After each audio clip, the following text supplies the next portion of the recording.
I'm still not sold on this whole hybrid thing.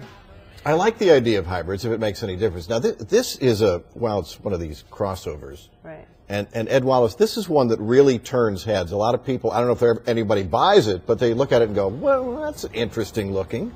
Well, Tim and Lauren, you're exactly right. We've already reviewed the Subaru Crosstrek once, and it's come out and it's been a huge success for Subaru nationally because they start around $22,000, and around town they're extremely comfortable to drive because it's based on a car chassis.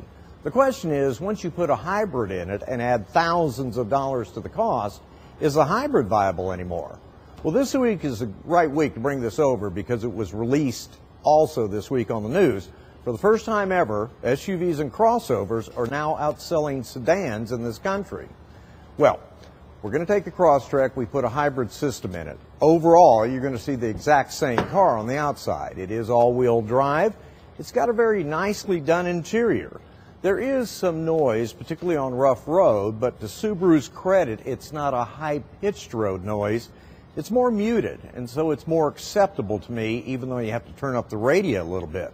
Seats, unbelievably comfortable for what it is, and the dash layout's great. As with the smaller crossovers that have navigation systems, it has a fairly small screen for the nav in the center, but that's typical of this size class car.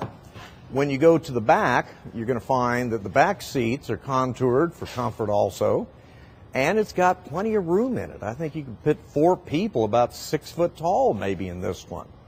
The back hatch area is what you would expect too.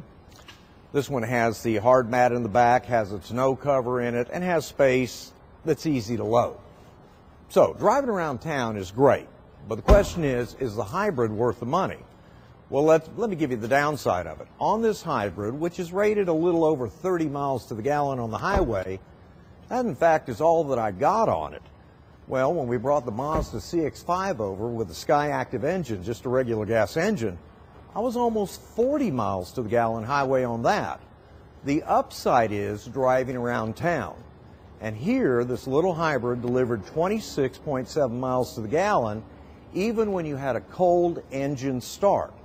Now that's an improvement over a lot of vehicles because typically when an engine's cold, all cars get 14, 15 miles to the gallon until they warm up. This one, the way it's equipped, is $30,000, but that's right in line with the Mazda CX-5, the CR-V, the RAV4 with navigation, everything else. However, for the money, for the $3,000 difference, I probably would buy the Crosstrek and let the hybrid go someplace else. With that, y'all have a good weekend.